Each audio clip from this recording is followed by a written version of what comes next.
What's up, everybody? Big Herc 916 getting down fresh out. Make sure you hit that subscribe button, share the channel. We got a something from nothing, man, that's going to be off the chains. It's been a minute, but we want to bring it back. We got a special guest I've been trying to link up with for over a year, man. Yeah. Entrepreneur, author, Vernell is here with me to tell his story and to give you guys some game. Vernell, man, tell the people a little bit about your background, man, and where you're from. Yeah, for sure. And thank you for having me, bro. Like you said, it's been some years in the making. But yeah, as far as my entrepreneurial start and how I got started, I've been doing stuff since I was young, man. Like, you hear those kind of stories like, oh, I sold candy and stuff like that. Those are some of the things that I did. But my first entrepreneurial start, and it was with my homeboy who I still do business with today. What we were doing back in 6th grade, we would ditch school and we would go camp out for the new Jordans instead of going to school. And when we would go camp out for the Jordans, we bring our friends like, hey, we'll give you 100 if you camp out for us, or we'll give you a piece of the profit, because they didn't have the money to buy the shoes and we did. So Okay. we'll kick you 100, we'll kick you 50, because we're gonna make 200 off of the shoes. And then we would go to the swap meet and I would design these little shirts that match the shoes, and we would sell them as like a package deal. But fast forward, I started taking basketball a lot more seriously, because I was trying to be an entrepreneur and trying to play basketball as well. I started taking basketball a lot more serious, so I stopped all my entrepreneurial stuff and just went right into basketball.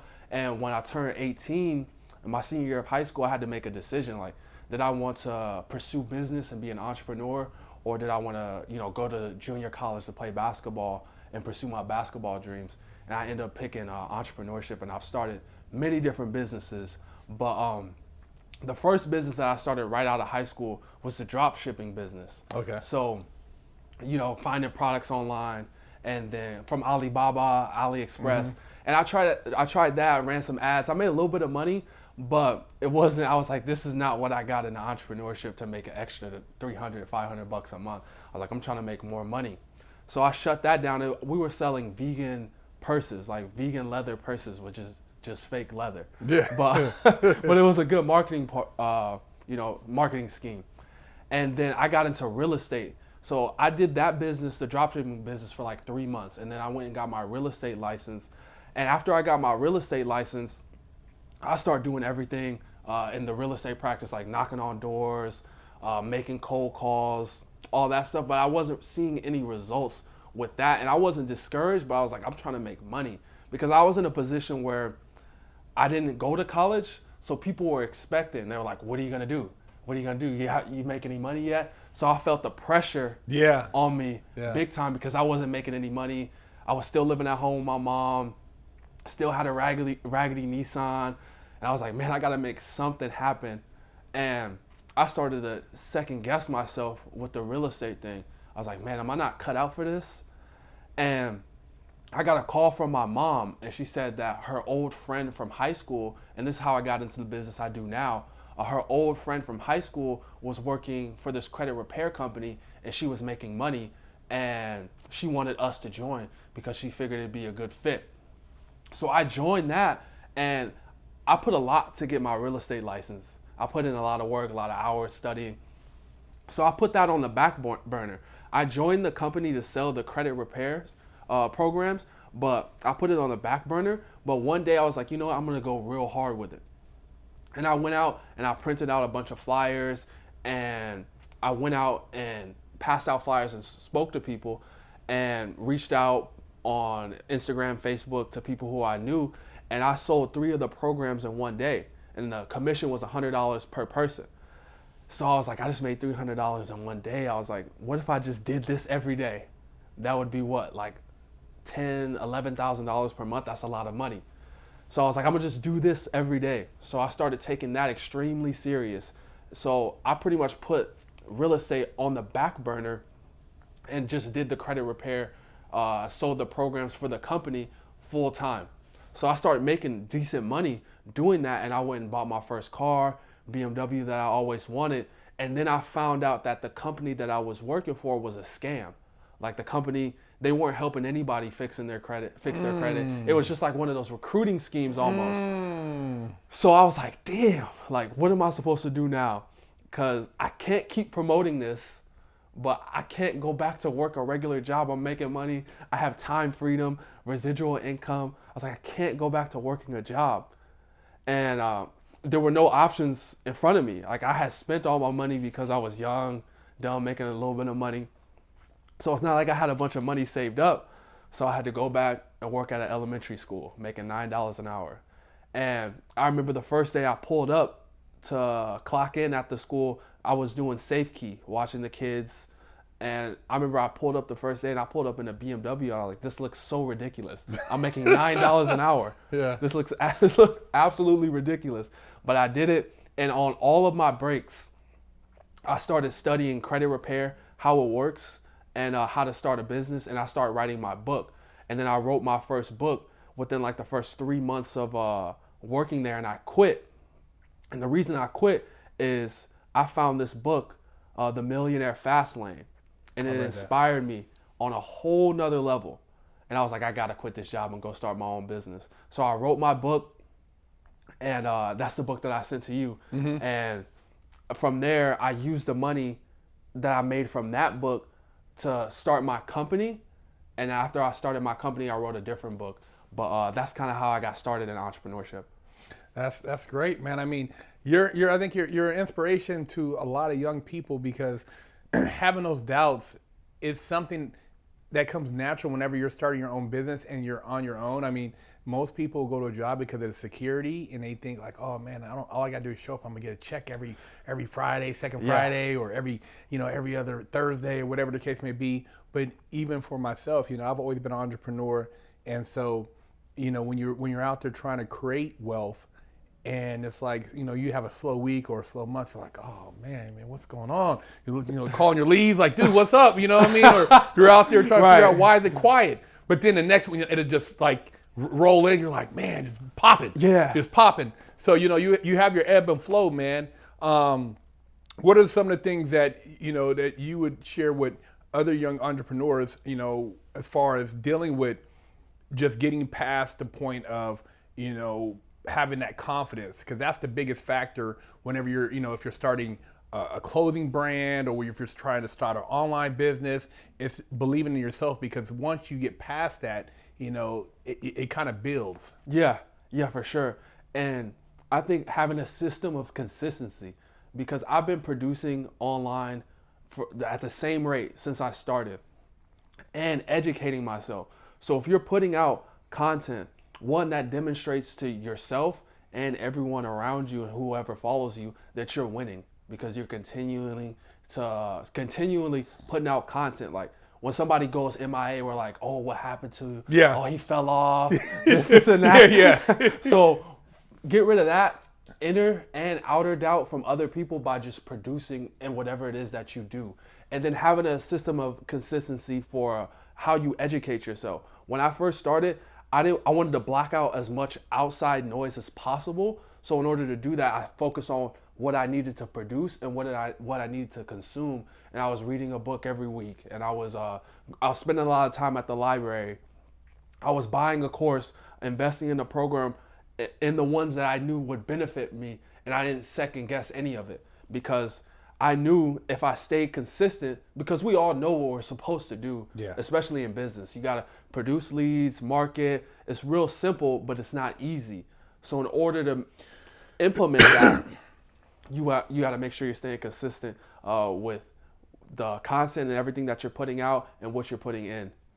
And what do you use for motivation? I mean, for myself, it almost feels like I'm so hard on myself. It feels like I'm drowning if I'm not like doing something. Like I have to be doing something. Like I'm like, man, am I not doing something extra today I could be doing that I didn't do yesterday? So I'm always pushing myself, and it's just like almost like I don't know. I can't shut it off in my head. Like it's like that whole grind is something that's in me, where some people, they're like, they can care less. Right. It's like, it's like, dude, are you cool? Like, you cool with this? Right. And they're cool, perfectly cool. So what motivates you? What drives you to want to achieve this level of success?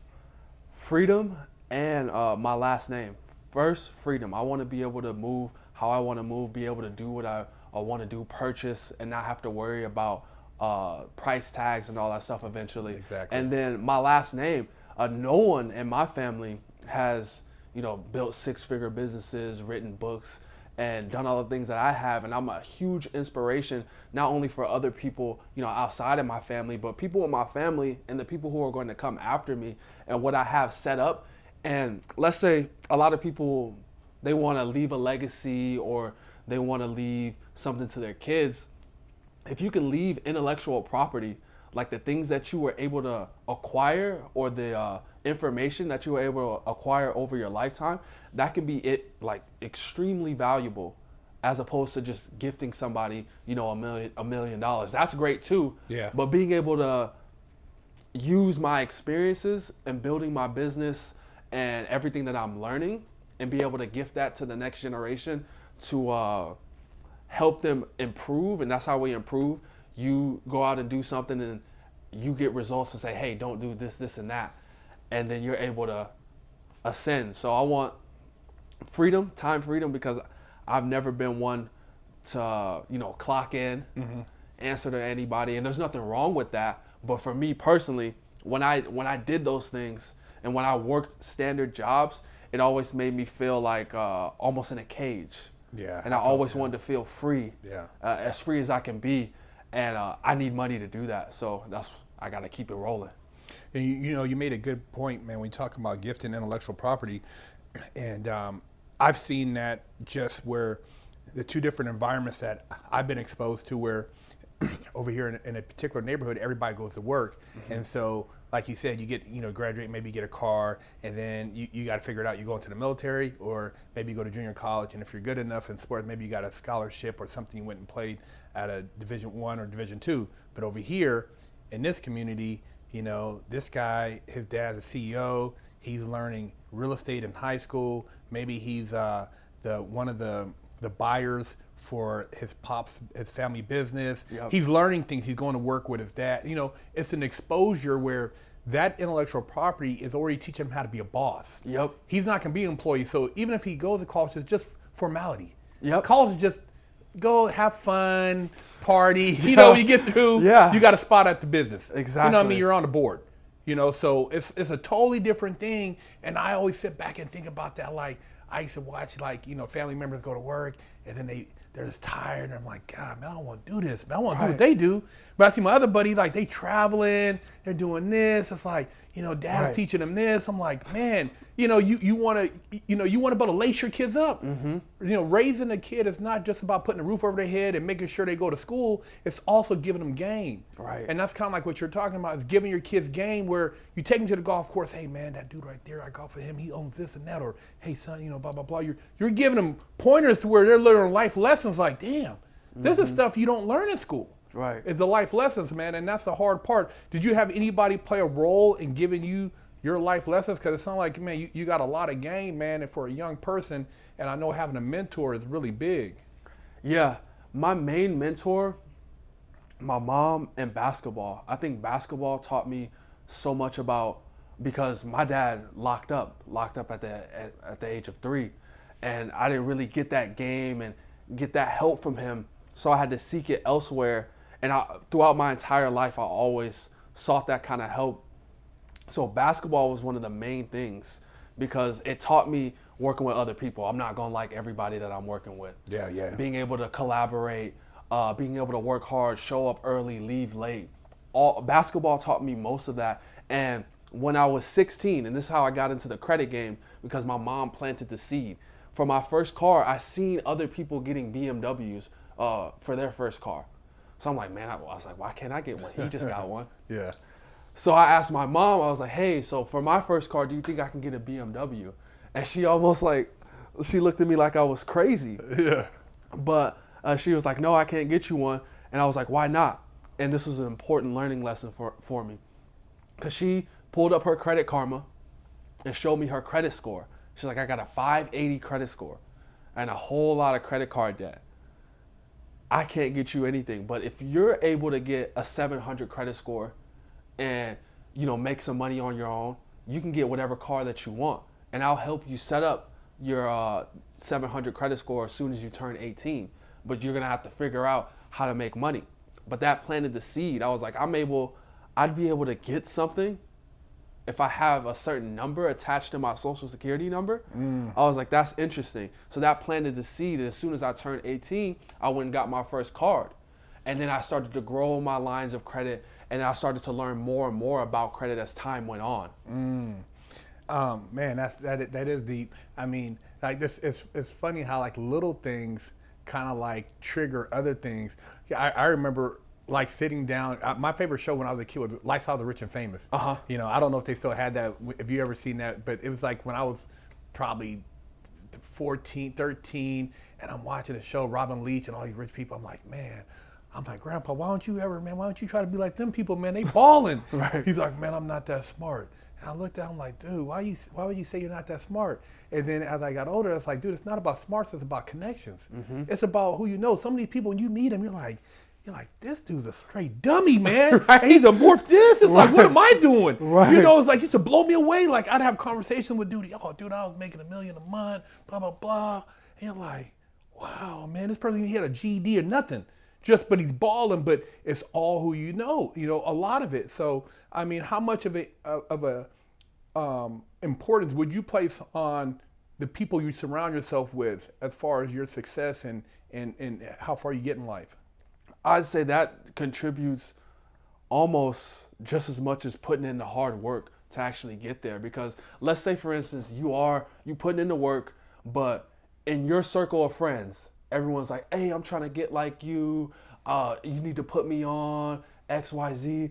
Oh, how'd you get that car? You probably scamming. And these are the conversations that I would hear around my old group of friends. So I was like, I need to elevate my group of friends.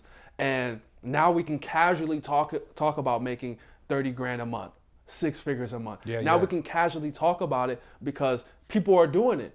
And now I'm not the smartest, I'm not the richest in the friend group, and now I'm able to elevate. So get around people who elevate you, but also contribute to them, because that's another thing people try to do. They'll try to get around a group of people and just take. You got to figure out, okay, what can I do and how can I do it the right way so I add value and demonstrate to somebody that I'm invested into their stuff so they can invest into me eventually. For me, I just bought all their programs. Like somebody that I wanted to get around, what program do you have?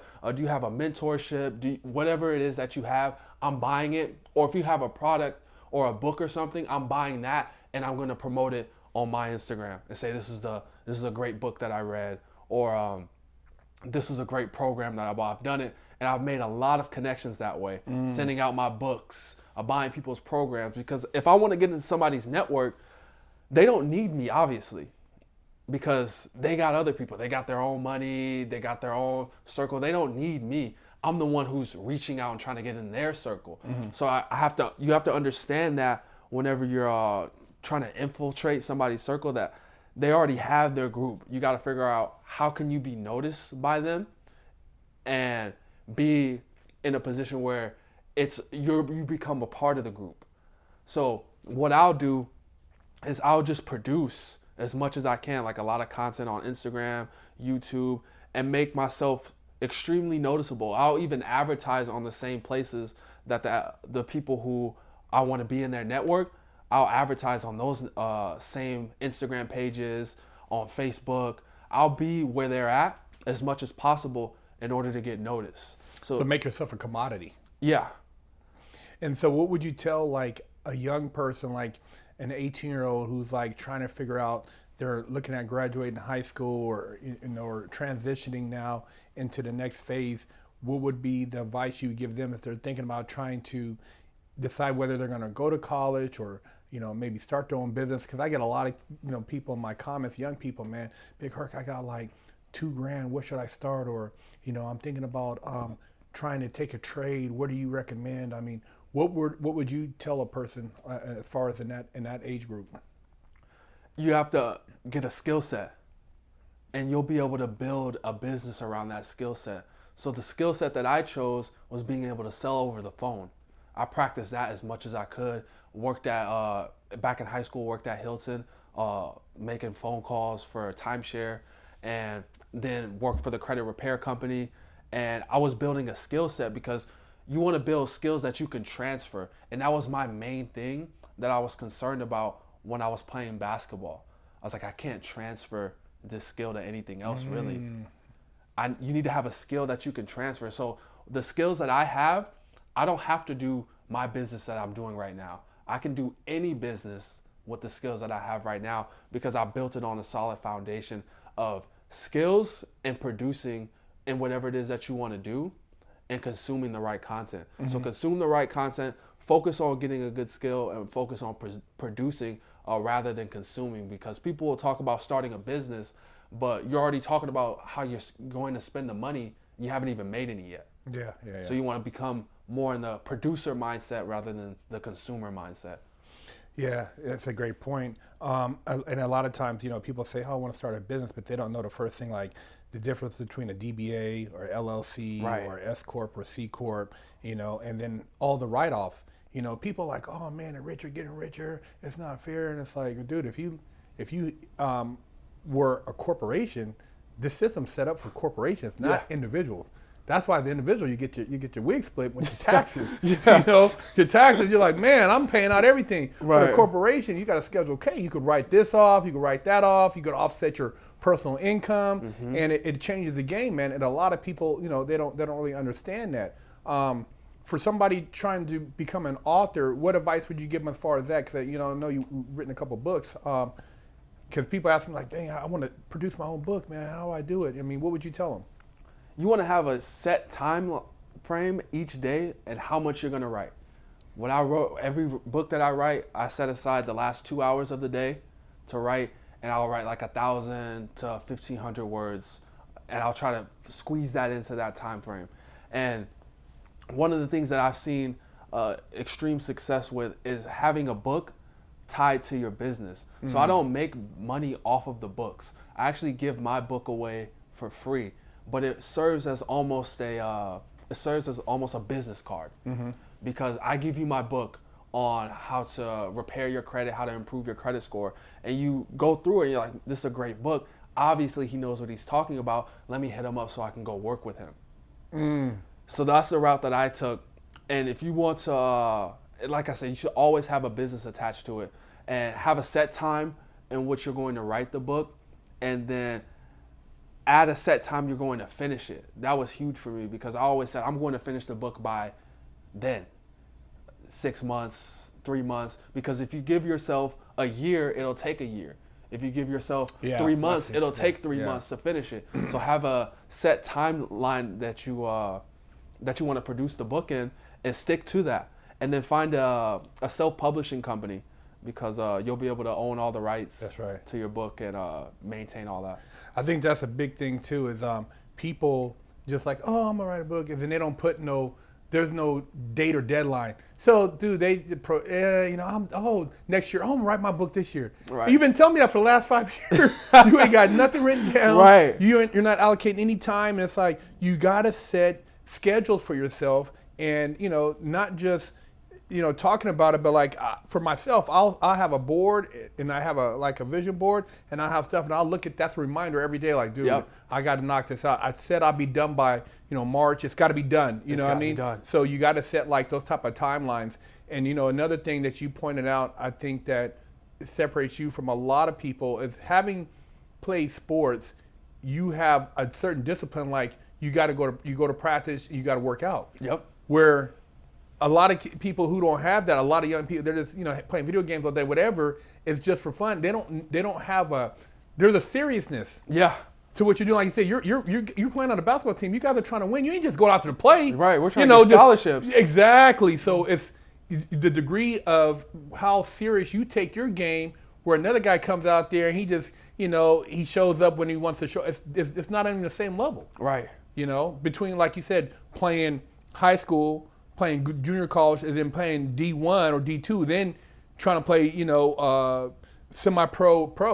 It's just it's a big disparity between the level of dedication and what like you said, the sacrifices. Yeah, and each level, and same thing with basketball and business. Each level that you move up to, there's a different skill set and level of dedication that you have to have. So if you want to make 100,000 as an entrepreneur, the kind of work and the things that you'll need to implement and the skills that you'll need to have are far different than somebody who's making 10 million, 20 million. It's totally different. So however far you want to go, you gotta establish, like, what am I willing to sacrifice for this? Yeah, you're right. And be you're right, real you're right. with Yeah, yourself. yeah. Because I feel like people aren't real with themselves You're right. about it. Like, they'll say, oh, I want to make $1 million. I want to make $2 million. Do you know what it really takes? Because for somebody who doesn't have anything to make that kind of money, like, do you know what it really takes, bro? It's not like your uncle, your dad's gonna like. It wasn't gifted to you. Yeah. Like, you really have to be creative and be able to take extreme risk. What's your risk tolerance? Did you just work a job for 20 years? Yeah. Your risk tolerance might be a little bit lower than somebody who's been at this for 10 years. So establish and get real with yourself about that. You know, it's almost funny when you talk about, like you said, somebody that's, you know, I want to make $1 million, and they hold on, man, pass me that bong, man. I'm gonna make $1 million. You know, and it's like, dude, you do this every day. Right. How are you gonna make $1 million when half the time you're comatose, and then you maybe put in 2 hours of really studying or reading, and then you're kicking it? Dude, you can't, like you said, the discipline. And like I tell people, man, how many dudes do you know right now that's in the NFL? Oh, my cousin. I mean, dude, do you hang out with him? Do you see what he does? Is he hanging out with you? Nope. No, because he's in the NFL. Right. So he's on a whole nother level of discipline. So that's the thing when people talk about discipline, commitment, whether it's writing a book, whether it's doing a script or building a brand, being consistent. It's like you said, dude, I looked at your thing. You ain't posted since 2 months. What you been up to? Oh man, I know I ain't posted in a while. Dude, how you gonna build your brand? Right. Nobody knows you. You know, you're not doing nothing. You got to get out and be social. You got to make yourself known. You got to bring something to the table. And it's all those are great points, man. And I think a lot of people don't really even understand the significance in, like you said, it's like when you talk about 100,000, then you talk about 1 million or 10 million. And if nobody in your family's ever made that, how do you know how to make it? Right. You know, you got to get around somebody that has that, and then in order for them to be around you, they're gonna want to like, why am I hanging out with you? Right. You know, you want to hang out with me, Vernell, but like, what are you bringing? You Right. know, so like you said, you got books and stuff. They're like, dude, you got hustle about you. Let me put you under my wing. Exactly. So you got to make yourself an asset in these circles and bring something to the table or have something, because like you said, these people with money already, they're not related to you, so it's not like they owe you anything. Right. You know, so I mean, what's been one of the greatest challenges that you would say at the end of the day on your journey to this level of success, being that you're first generation? The biggest challenge is just, that's a good question. I haven't even thought about that.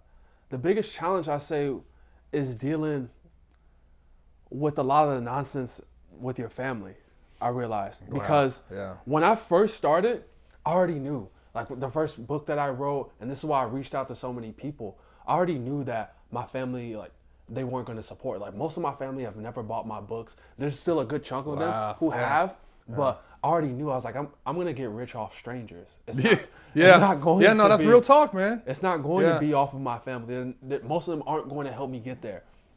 So backtrack now that I'm doing a lot better, and they see it. I got another book coming out. My book, my most popular one, The Credit Reset, is doing well. They're seeing it everywhere. And now they're like, hey, what's up? I wanted to get in on, send us some books. Come drop off some books to us. Dude, I don't have time to drop off books. And the kind of things that they'll say about you. Oh, you uppity. Oh, you go in Hollywood. That's another one out here. And just dealing with that from friends and family members and having to hear stuff like that, because you guys haven't seen me in the last 3 years. And the reason you haven't seen me, because I've been at it. I've been building my business. I've been growing my practice and getting around people who can elevate me to the next level. Like, for instance, right when the lockdown, like, it kind of got lifted just a little bit, I had connected with this dude, influencer online, through sending him a book. I sent him a book. We went live and we sold a lot of books on the live stream. And I was like, hey man, after the live, I was like, do you have any issues with your credit? I can help you out Just let me know. He's like, oh yeah, I'll let you know. And called him back like maybe 2-3 weeks later. I was like, hey, just wanted to follow up with you again. It was a good live that we have. Do you need any work done on your credit? And he was like, yeah, but you'll have to come out here. We'll schedule it. So I'm like, okay, cool. And I get a call from him, and this is to come out to LA. I get a call from him. He's like, hey, can you come out today? And I'm like, come out today? And I just said yes. I was like, yeah, I can come out today. And I go on Expedia looking for a flight, book the next flight available, hop on, come out to LA, and he helps me push my brand. He has like 100,000 followers, a huge email list, a huge text list. So he helped me push my brand, and I helped him improve his credit score. So he went from like 640 to 750. And he helped me push my brand, and through that, and just saying yes, he helped me make my first like 9,000 in a month. He sent me a lot of business. We went live. He promoted me on his page, and that helped me make about $9,000 a month. And that was the first time. But it's because I knew that I wasn't going to get rich off my family members. I knew I had to take risk, and I knew they weren't going to put me on. So I had to find other people who could put me on and be willing to do whatever it takes. You know, the family member thing, dude, I'm right with you on that. I mean, I've had family members, I pull up in a car, where you still at? Oh, you think you all that out there? And I'm like, dude, what are you talking about? Right. I thought we were cool. Right. You know what I mean? But now you talking greasy on me, dude? What? I didn't know you were harboring all of this. It all comes out. A little alcohol. Yeah. You know what I mean? They get to talking all sideways.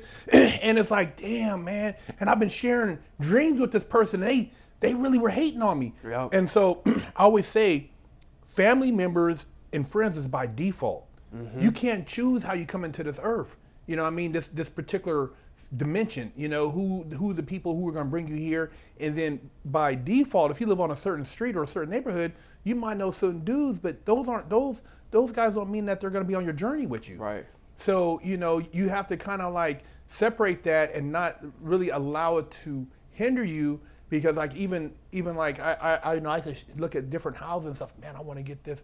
Oh man, you better stay in your lane. You try to live above your means. And I'm like, people live in those places, so Right. it's above my means, Right. but they can live there. Right. I mean, how does that make sense? No. So you're saying I'm not that capable, but that dude in the picture, or the dude you see, and he's cool. Right. It's like crazy. So when you put it in perspective, you really like, wow, man. So yeah, unless you have people in your family that are highly successful and they're used to having things, but when you try to break that cycle, there's a lot of resistance. Mm-hmm. I always tell people, like, it's like childbirth, baby trying to come out, push, it's a lot of friction. And it's the same thing. You try to break away from people who are used to you being, they want you to be where they're at. Yep. You know what I mean? Long as you don't get past them. Like, Vernell, you're cool, but man, don't get a car more expensive than your uncles. You know what I mean? Or your cousins. You put, oh man, get that, man. Where'd you get that from? You know what I mean? It's like, damn, dude, you should be happy. Like, dude, you're balling.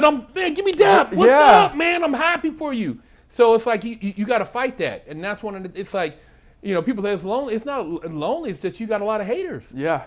And I remember I was, we were downtown, and I was with my friends, and I was like, a bunch of dudes in Lambos and McLarens and everything drove by, and I was like, man, like those cars are cold. I can't wait till I get mine. And they were like, oh, they're probably scammers. Like, what kind of? Why do you think that all this money circulated? Yeah. All these opportunities that you don't even know about, and you think the only thing that they can do to get a car like that is scam? Yeah, that mentality is so small. Like you said, I when I hear that, I just think like, man, okay, I gotta make sure to take a note and not talk to you too much anymore. Right. And just kind of pull away without saying too much. But yeah, man, you're on the right track, man. You got a lot of you got a lot of motivation, and for people in trying to find that is a lot of people don't have that. They don't know how to even muster that type of drive. Even myself, I mean, dude, like sometimes I tell people, like, dude, you'll have one of those weeks where you feel like, man, there's a lot more weight but that passes. You know, it's just a part of the cycle. You know, whether you're Steve Cohen and your hedge fund, manager, or you're, Larry Ellison, you're going to have just up and down waves in what you're doing, especially when you're a boss. Being an employee is one thing, but being a boss is another, and it takes a certain mindset. That's why those people like, oh, that guy, he gets paid $5 million, blah, blah, blah. And it's like, well, dude, you want to do it? Right. Okay, you're going to do the job. You're going to run the board meetings. You're going to take care of distribution across, 15 hours a day. Exactly. You're ready to do that. Sacrifice not sitting around here farting and shit in your chair watching basketball. Right. Talk about how bad the Lakers are this year. Yeah. Oh, all the stats in your fantasy football league. You know what I mean? Yeah. But you don't know the stats for your own life. Yeah. Don't know them. So it's like crazy. I look at these dudes like, dude, you're a joke. Oh, you should have caught the ball. Dude, you can't even run down the street. He dropped the ball. Who are you? Right. It's like, man, it's almost insane. I look at these people, you're crazy. It's insane, man. But, man, it's funny when we're just talking with you, man. Tell the people, man, how old you are just for. Yeah, I'm 22 years old. Look, y'all, 22, man, getting it out here. Young hustler right here, man. I love that, bro. I love to see young men like yourself, man, just motivated. Because, dude, you're the future, man. You're the future, and there's so many young people like yourself where they're trying to have a voice, and they need to see other young people getting it like that, because you're going to inspire who knows how many people that watch our channel, man. We get millions of views a month, so a lot of people are going to watch this and be like, damn, dude, this dude's out here getting it. What would you want to share with our viewers, man, as far as anything that you maybe left out that you think that you want to share with them that's a key element in your success? Yeah, and I want to share a short story, and you talked about the ups and the downs. Like at the beginning of the year, that was when my company was growing the fastest. We added like 300 new clients on top of the 150 that we already had, and I'm almost balling, like baller status. I just bought a new car, $70,000 car, got my own apartment. Just moved into a loft. Like, I'm doing well. And I'm hiring employees from the Philippines. So they're working for like $3 to $5 per hour. And they're doing, because I do credit repair, I help people repair their credit, and they pay a monthly fee to me. So we're doing the letters, and I'm doing the training with the new employees, and they're like, wow, these are a lot of deletions from the credit report, because the strategy that I use, like, these are a lot of deletions because I'm trying to get them integrated. These are a lot of deletions. Like, how do you do this? And I was like, well, this is what we're going to break down on the training today. So I do the training, and a few months goes by, and I'm checking in, and I'm trying to live life. I'm like, I made it at this point. I'm making a whole lot of money, and I got my business automated. Like, I got my ads automated. I got my back end's automated. I just got to check on it once a week and do my daily calls. So I went from working like 14 hours per day to like 8, which was weird because I'm just working a standard day now and I'm making a lot of money. And we have like this Google chat with all the Filipino employees. And I was like, hey, check in for today, because I have them check in at a certain time each day. And they weren't checking in. And I was like, where did they go? But the letters are still getting written and sent. I see them. I'm like, okay, that's weird. So I'm still sending them the pay. So I'm like, okay, I'll just, because it's through PayPal. And it's only like $80 a week for one person max. That's like the highest. And the lowest would be like $60 per week for an employee. So I'm still sending them the money. But then they go off the grid. And I didn't hear from them for like a week. So I'm like, I asked the other ones who were just customer service reps, I was like, where did the other two go who were supposed to write the letters? Have you guys heard from them? And they're like, no, we didn't hear from them. And I never heard back from them. So one of the customer service employee, they go investigate them, and they're like, hey, they started their own credit agency selling dispute letters to other credit repair companies. Wow. And what I didn't know, because all the letters are sent electronically. Yeah. So they were writing up the letters, but they were never sent. So for 3 months, none of the letters were sent. Oh. So I had chargebacks like crazy. I had refunds that I had to issue, and I lost like 250 clients. So that was all. That's like, if each client is worth $800 to $1,000 throughout a year usually. So a 250,000 client or $250,000 is 250 clients. Yeah. So I was like, dang, I lost a lot of money, and revenue started to go way down because I'm pretty much doing damage control. Yeah. Because their credit hasn't gone up in 4 months. Their credit hasn't gone up in 2 months. They weren't responding to the emails, and this one wasn't taking customer service calls. Wow. So I'm having to do all these refunds. But after I collected myself, I was like, man, what can I do? I just lost half of my revenue, and I still got the same amount of expenses. Like I got cars, I got apartments, I got all this stuff I got to pay for. What do I need to do? So I started taking a different approach, and I started to make things a lot more simple for me to handle so we have less employees. So I bounced back from that. And you're going to have a lot of situations where people are going to try to backstab you, get over on you, and there's going to be points where you're at a high and then you're at a low. Look at any stock graph chart. It never just goes up, up. Yeah. It's up, down, up, down, up, down. So you have to consider that when you want to be an entrepreneur, because you're taking on all of that weight. When you get fired from a job and the business closes, you're only liable to find a new job. The business owner is liable for the debts, the LLC, all the codes, the taxes that weren't paid. Yeah. So there's much more at risk. So you got to understand you're going to have ups and downs, especially if you want to get into the game of entrepreneurship. Hey, man, that's a great point. And, dude, you dropped some gems, man. I mean, dude, you really lace these fans up, man, these viewers. And I appreciate the opportunity that we finally got to get together and do this interview, man. And you coming out and, us getting together. You guys, you're going to have links in the description. We'll get all the links for your information. Yeah, so that people can contact you. Make sure you guys subscribe to his IG. What's your social media stuff? We'll have the links in the description too. But yeah, the one I'm on the most is Instagram. It's Vernell Watts _, and shoot me a message and my community number, and I'll leave that. I'll send that to you. Okay. Because we use that as well to send out content as well. Okay.